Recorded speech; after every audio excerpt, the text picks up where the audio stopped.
অমিত শ্বাহ ডাঙৰীয়া আজি আহিছে, মোদী ডাঙৰীয়া কেইদিনমান আগতে আহি গ'ল। গতিকে বাকী আৰু প্ৰমোদ বড়ো থাকিব, অশোক সিংঘাল আছে ইয়াতে, পীযুষ হাজৰিকা থাকিব, তিনিজনে চলাই ল'ব।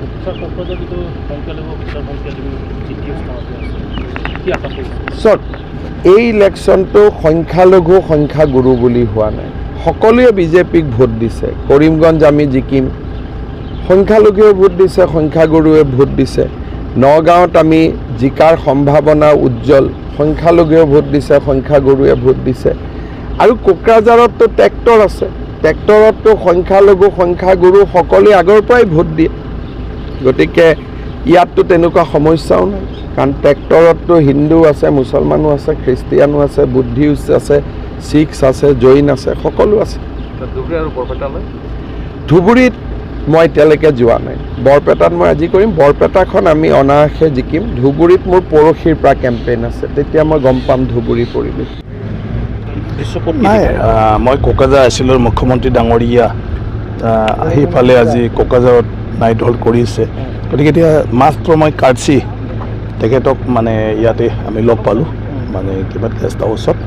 বাকী তেনেকুৱা নিৰ্বাচন সময়, নিৰ্বাচন সময়ত সকলোৱে মুখ্যমন্ত্ৰী ডাঙৰীয়া, মন্ত্ৰী ডাঙৰীয়া বা সকলো যিসকল ৰাজনীতি দলৰ ব্যক্তি চবেইতো ব্যস্ত হ'বই লাগিব, কাৰণ সেইটোৱেই কাম ৰাজনীতি কৰা সকলৰ। গতিকে মুখ্যমন্ত্ৰী ডাঙৰীয়া এই নিৰ্বাচন শেষ হোৱালৈকে তেখেতে সদায় মানে বিজি থাকিব প্ৰচাৰৰ কামত, আৰু হিচাপে তেখেতে কাম কৰি আছে।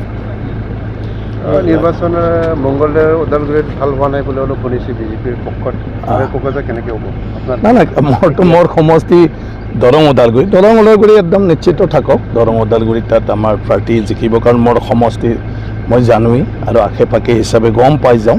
মইতো নিৰ্বাচন বাহিৰত মই প্ৰচাৰ কৰিব নোৱাৰোঁ, নাপায়, কৰাটো উচিত নহয়।